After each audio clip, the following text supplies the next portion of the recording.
Bueno, acá estamos de nuevo. Hicimos un descansito. Sí, le voy a confesar que me fumé un cigarrito tranquilo. Eso para no alterar la audiencia. Por favor, todos cuídense, que es un momento muy difícil en la historia, no solo del país, sino de la humanidad y del mundo en lo global, con todo esto de la pandemia. Pero bueno, lo que queríamos hablar, porque es un tema que creemos que es de actualidad y que la gente tiene que conocer, es sobre lo que vulgarmente conocemos como la vaca loca o virus espongiforme, virus de la encefalopatía espongiforme bovina. Acá tenemos varios errores y varios conceptos que hay que aclarar.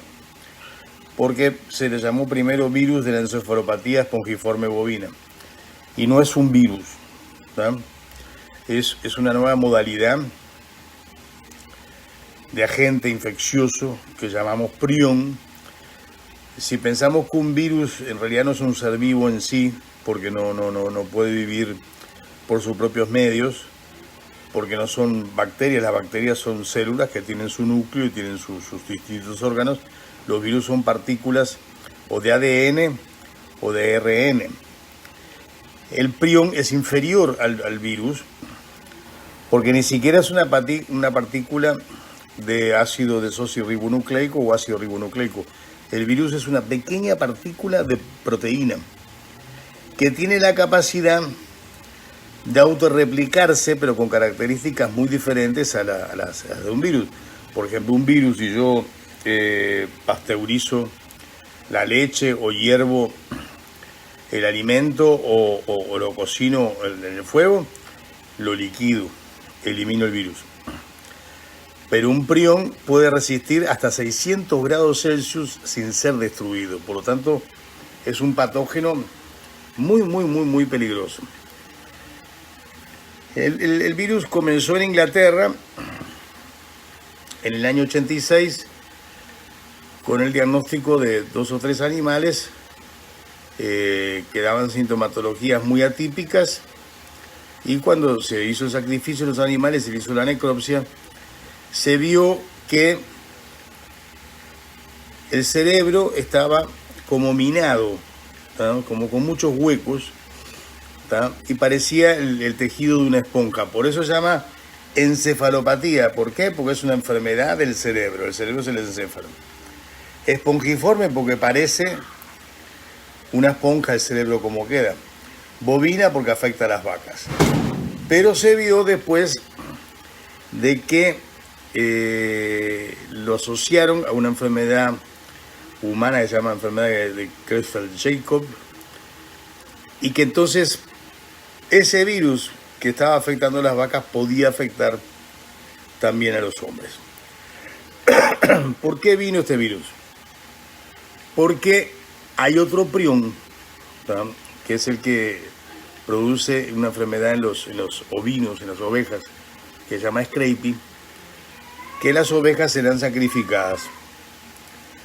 Se sacrificaban, se llevaban a tratamiento térmico, se convertía en harina de carne y hueso, y eso se le daba a comer a las vacas.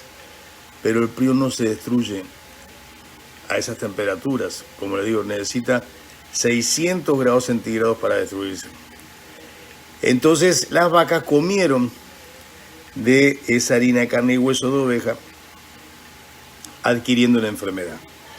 Esta enfermedad generó un furor brutal en Europa, tanto es que en los años posteriores sacrificaron más de 2 millones de reses entre, sobre todo Inglaterra, España, Francia, Holanda y Alemania, tratando de aislar los casos y que no se sigan reproduciendo, y se prohibió el consumo de carne en su momento de Inglaterra. Esto se encontró en su momento parecido a una enfermedad de Nueva Guinea, llamada Kuru, que se daba en los indígenas polinesios,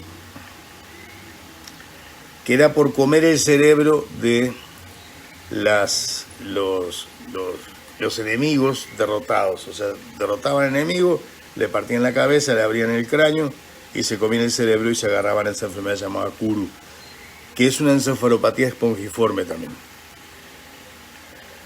¿Qué se hizo?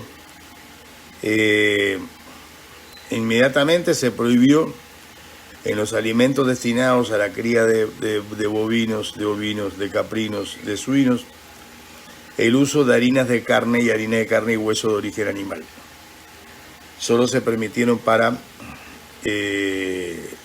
los concentrados para perros, las famosas croquetas para perros. Salud. Y con eso se fue bajando el tema. Los gobiernos en general en todo el mundo hacen un control del 1% de los cerebros de animales sacrificados para consumo, haciendo una vigilancia epidemiológica para ver que la enfermedad no esté presente. El último caso que recuerdo es un caso hace unos 10 años, de un caso que se dio en Nueva York, y por esas cuestiones del comercio,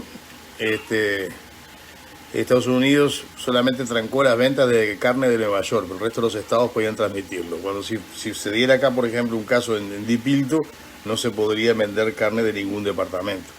Pero está tranquilo hasta la semana pasada, que aparecieron 2 casos sospechosos en Brasil. Y para que tengan idea de cómo esto es un desastre, en el momento que los casos aparecieron en Brasil, inmediatamente lo que llama la bolsa de negocios a futuro, que maneja mucho dinero, estamos hablando de millones y millones de dólares, de la bolsa de la carne brasileña, bajó sus acciones, generando grandes pérdidas. Y China, que es el comprador del 53% de la carne que produce Brasil, inmediatamente negó seguir importando carne de Brasil. O sea, se le cerró el mercado chino a los brasileños. Y esto ha generado pérdidas de millones y millones de dólares para Brasil. Y un susto general a nivel de los comercializadores de carne. ¿Por qué un susto general? Porque no está comprobado todavía, pero puede tener un buen asidero. Ahí la sospecha de que esto está relacionado con el consumo de gallinaza y pollinaza. Ustedes dirán, ¿por qué? Pero estos son aves. Sí, pero a nivel mundial todo lo que es desechos animales se ha prohibido de la alimentación. Yo soy un enemigo de la gallinaza y pollinaza porque entiendo que intentar producir carne o leche dando de comer materia fecal a un animal no tiene sentido. Es una cochinada.